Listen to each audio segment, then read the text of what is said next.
Hey, you're hanging out in the Link Up Lounge. I'm Tiffany Mason. And I'm Donna Ruppel.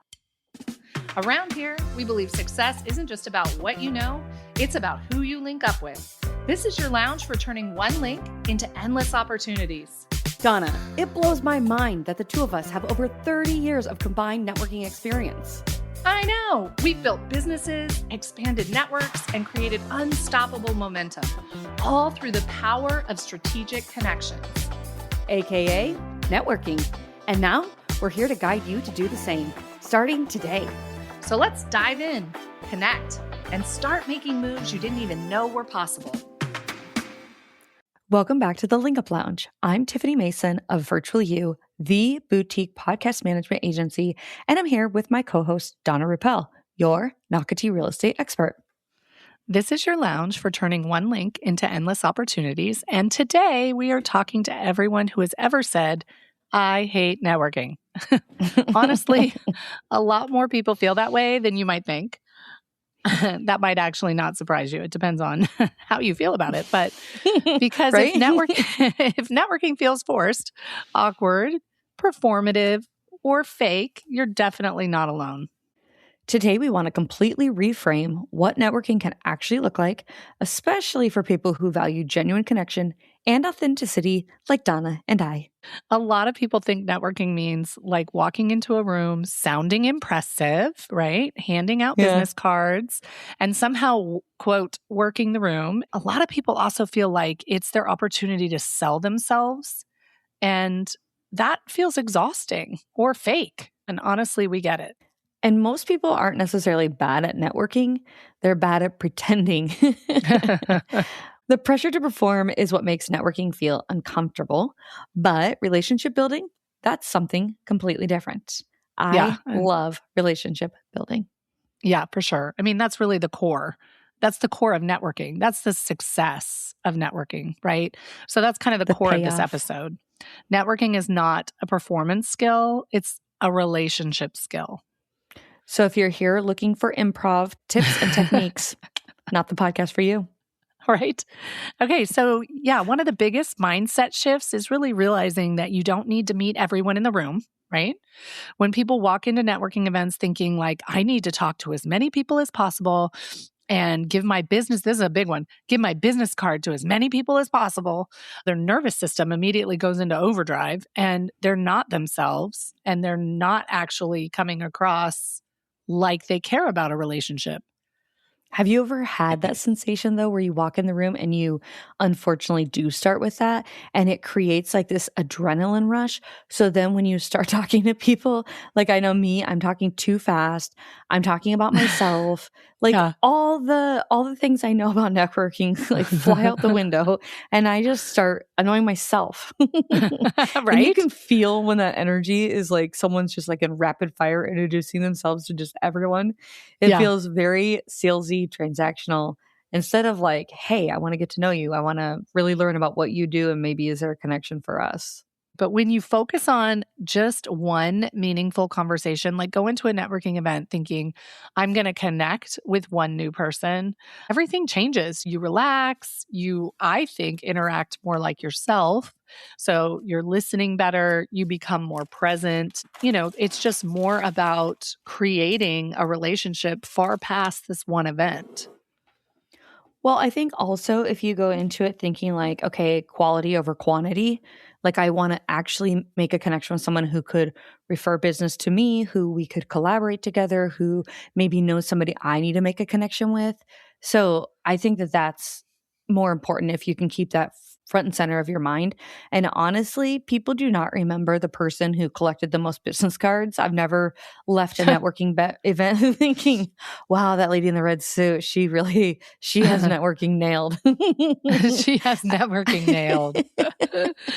Usually people remember, you know, who made them feel comfortable, who listened to them, who understood what their product was or their service was, or, you know, like, wow, that person really cared to get to know me and, you know, maybe we'll do business in the future. Yes, absolutely. I mean, I think that you remember, at least I do, when I go to a networking event, I remember if I connected with one person in a way that I feel we will continue to have conversation. I definitely do not remember like how many people I gave my business card to, Nope. or, how many people gave me their business card, right? It's like, I'll tell you what, I don't even walk in knowing how many business cards I brought.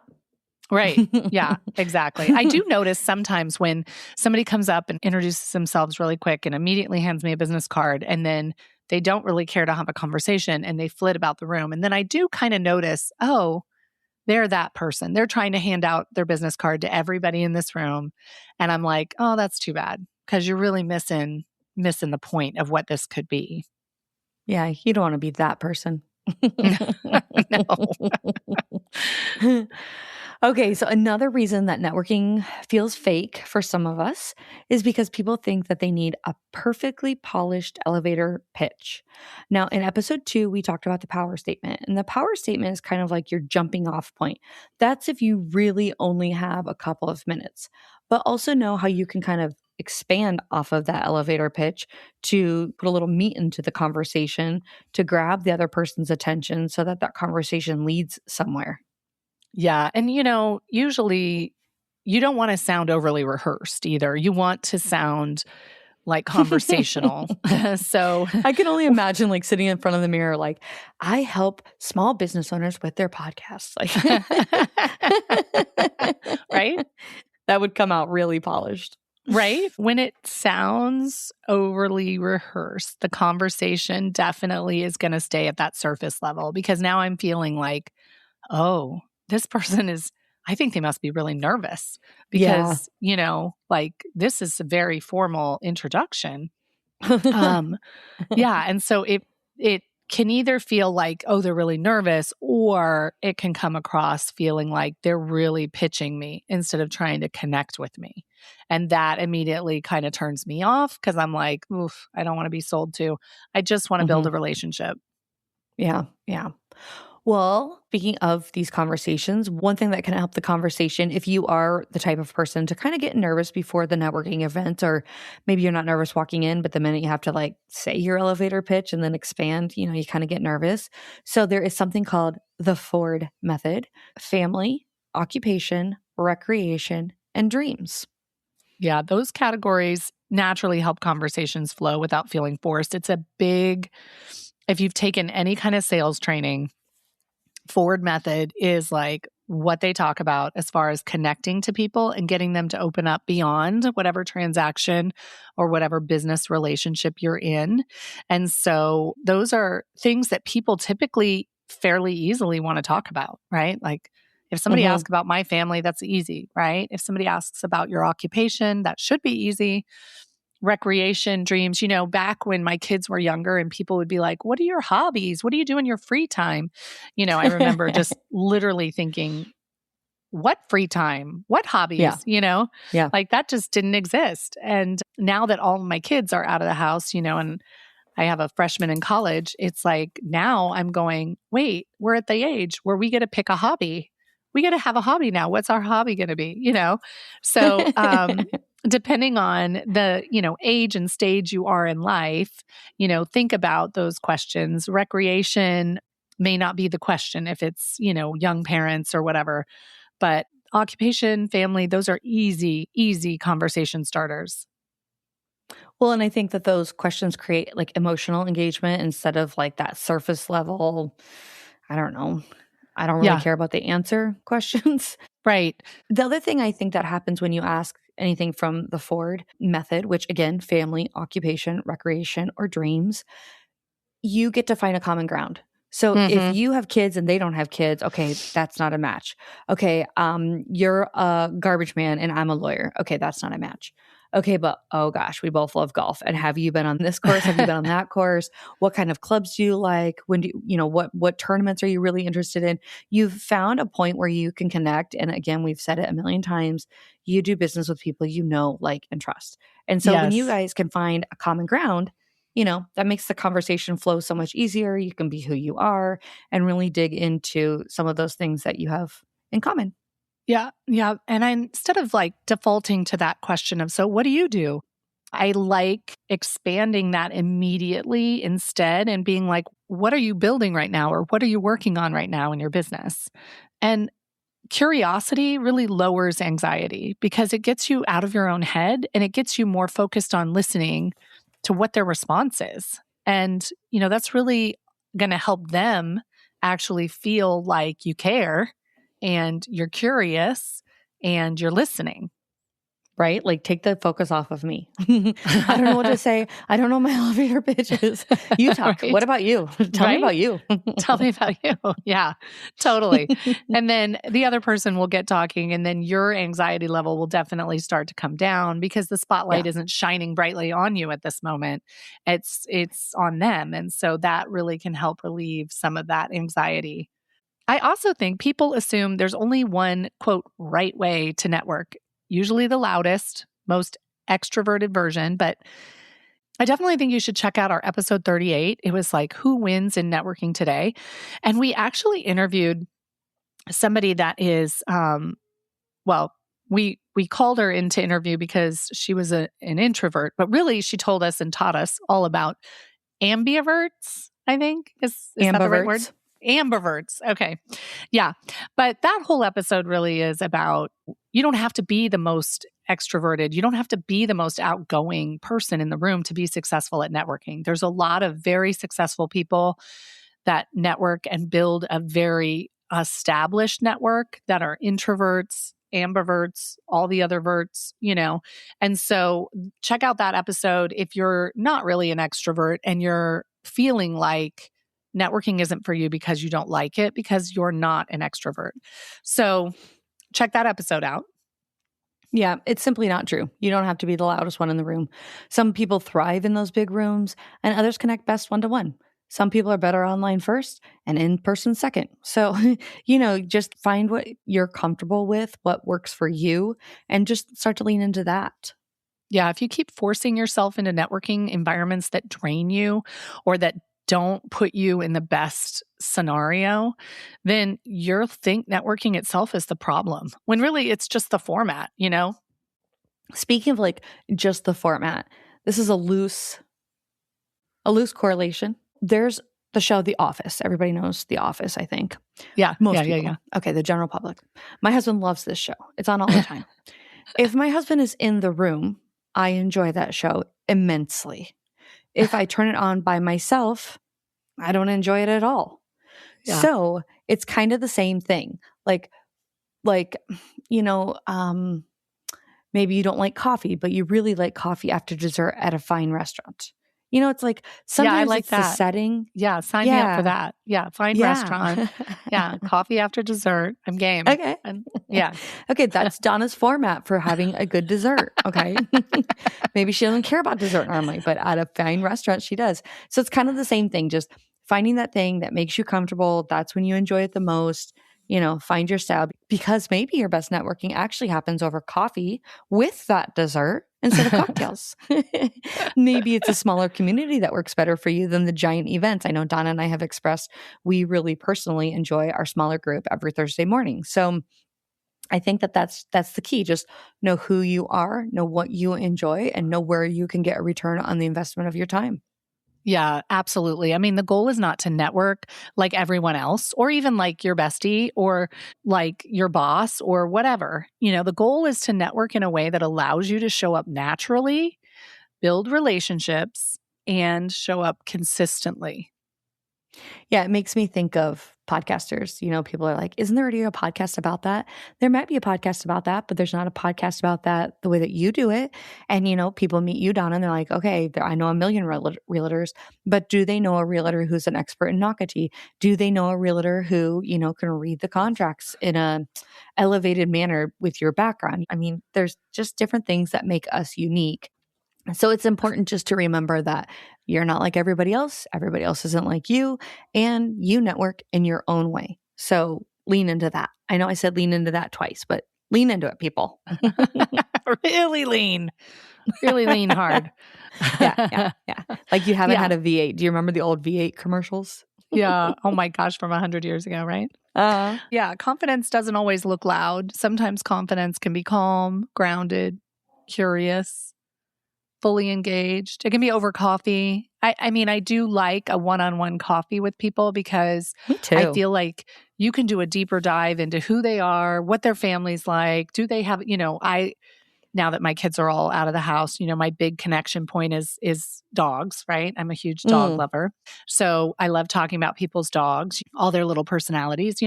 So you can get into their family, their dogs, their hobbies, their all the things, in a coffee chat. And then by the time you leave, you feel like you have a new friend, you have a new collaboration partner. Even if you guys don't really have businesses that necessarily your circles will always refer each other, you now know that when I do get that person out of the blue that asks me for somebody who's an excellent interior painter, I know exactly who I'm going to refer them to because I've already gotten to know that person and I already like that person and they're already in my mind.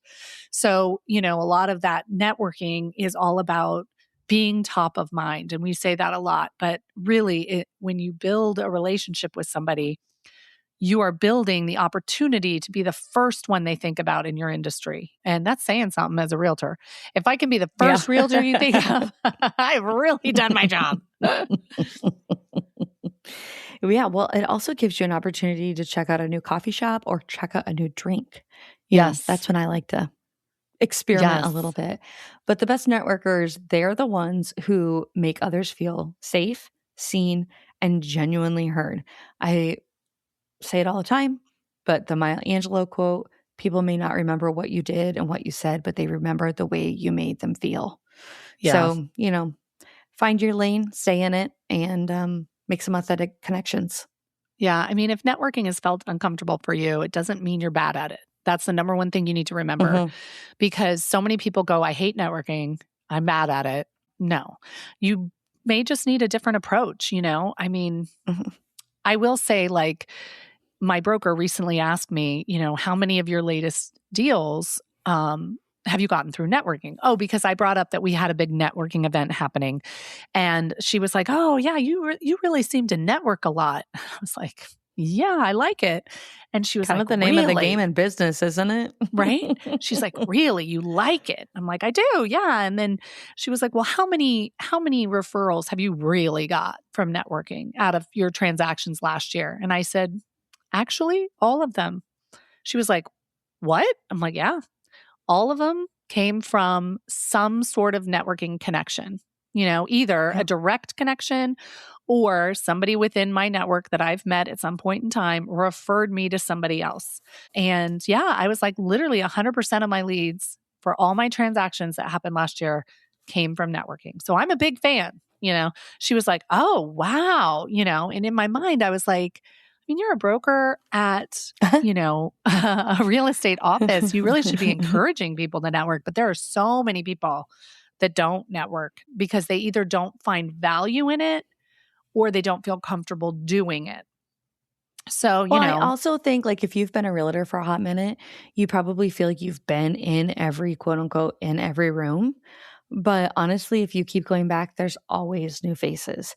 You yeah, have to resist the temptation to connect with the people you already know right. and really push yourself, challenge yourself to reach out, make conversations with the unfamiliar faces in the room.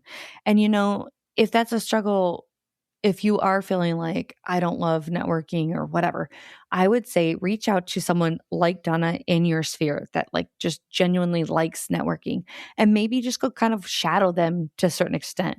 See what they do. You already know, like, and trust them. So follow them, follow their lead, see how they do it and see if you can't maybe pick up some pointers or find some new groups if you feel like, I'm networked out. I've already gone to all the networking groups that I know about. Maybe ask the people that you know, like, and trust where they are currently networking. Yeah, that's a great idea. Like I was going to say, if there's somebody that you know that is extroverted or loves networking and they do, ask them, hey, next time you go to an event that's open to everybody, do you mind if I go with you? Because we've talked about this in episodes previously, but I love walking in with a friend. I'm not going to lie. I love walking in with a friend. It's Safety raft. right. It's my safety raft. And then I walk in and then I say, okay, I'll talk to you at the end or whatever. And then I go off, and do my thing. But then I like being able to come back to my safety raft of my friend that I came with and take a break for, 5 minutes or refill my coffee or whatever. And then I go back out. So find somebody that you know is dialed in on networking. Ask them when they're going to their next event and can you tag along? I think definitely checking out different groups, start small, one conversation, one relationship, one genuine connection, and then see how you feel about that. Because it I think can definitely change your perspective on networking when you feel success. Yep. I know I enjoy networking the most when I don't treat it like a performance. Like I'm not like on when I know I'm just Right. going to show up and I'm going to make a connection. Yeah, absolutely. So this week's networking mode on tip: before your next networking event, give yourself a simple mission. Meet 2 people. Ask 3 meaningful questions and stay long enough to have one real conversation. Networking mode on. If this episode gave you a new perspective on networking, tag us on Instagram at @the_linkup_lounge. We'd love to hear how you're showing up differently. Let's keep building those powerful links together. You've been hanging out in the Link Up Lounge, your lounge for turning one link into endless opportunities. Now it's your turn. Go make a powerful link today. Networking mode on.